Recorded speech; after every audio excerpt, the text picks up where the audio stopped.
Okay, here we go. I'm going to give you a tour of my personal collection on Vinyl Vault. And we'll start back at the login page here. This is where you'd start. You can easily create a login with just an email and password. And then once you log in, you will get a screen that will allow you to create your first collection. And of course, here I have a bunch of collections created. And what I want to show you here is how I organize my albums. So I have a main collection, which is basically everything. I don't have a ton of albums. I only have about 60. So it's fairly easy for me to create multiple collections. I know there are people with thousands of albums, and they like to break them down into multiple collections. And that's probably a good idea. But since I only have 60, I can put them all in one. So this is the main collection. And this is, where I have everything. When you take a picture of the album cover, it uses AI to go out and search the album information, search the market price, and then add it to your collection. So if I click on any one of these, and then you can sort by artist here. So let's start at the beginning, sorting. Let's look at this one. So here's the 1970s, Let It Be. This is the 12th and final studio album by the Beatles. Cover features portraits of the band members. So this note, these are all derived from an AI process that goes and recognizes everything about the album when you snap a picture and add it to the collection.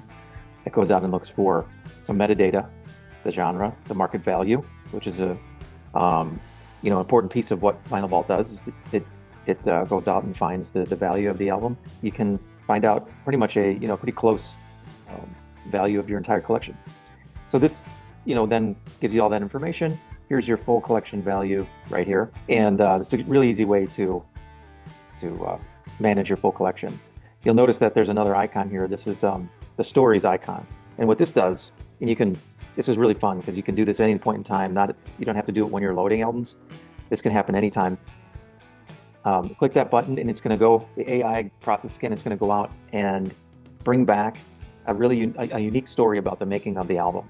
And sometimes it pulls back the same information, but if there's a lot of history around, it'll bring back multiple stories every time you click the button, which is really cool. And then you can go and share that in a message.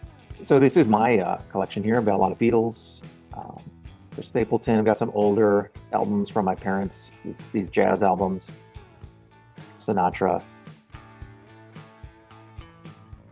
And if I go in and look, another thing you can do here is if I want to look at, let's say, the Beatles, I could just start typing Beatles and it'll just sort out all my Beatles records, which is really a handy little search feature. But I've actually created collections.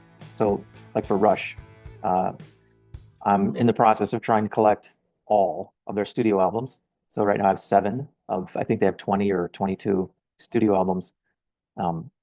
So I'm creating a separate collection just for my Rush albums. And you can see, approximate market value for all of the ones that I have right now, which I think is pretty accurate based on pricing I've seen at shows and stores. And the other thing I'm doing here is albums that I've purchased this year. So as I go to pop up and different vinyl shops, I'm adding these to my 2025 acquisitions collection. And so these are the albums that I've got so far in 2025. And I also have a wish list collection, these are albums, of course, that I would like to get. And the way you do this without having the album is, let's say you're at a record store, or you're at someone's house, or you're at a pop-up event. Just take a picture of the album cover and add it to your wish list, and it'll, there you have it. Or if you see it online, just take a screenshot of the album cover, and then you can add it that way. When you hit add album, you can click that and then pull it from your desktop screenshots here. So these are some of my wish list albums. Physical Graffiti, definitely the Outfield, Peter Gabriel, of course, another Rush album. It's not a complete wish list, but as I see them, I'll add them. Another thing I've done here, if you can see, these are a little grainy. This Traveling Wilburys and Wallflowers. It's because I took those screenshots from a television when they were playing on some Spotify list. And so I snagged a picture of the album cover from television and added it here. So there's a lot of different ways to add to your wish list. The other thing you can do is share your collection. So If I click share, it's going to put a link in the clipboard to this full collection, and you can add this link on your socials. You can send it to someone, and when they click through, they're going to see this full collection. That's how I use it, and here in my records. So I hope you have fun. Check back soon. See ya.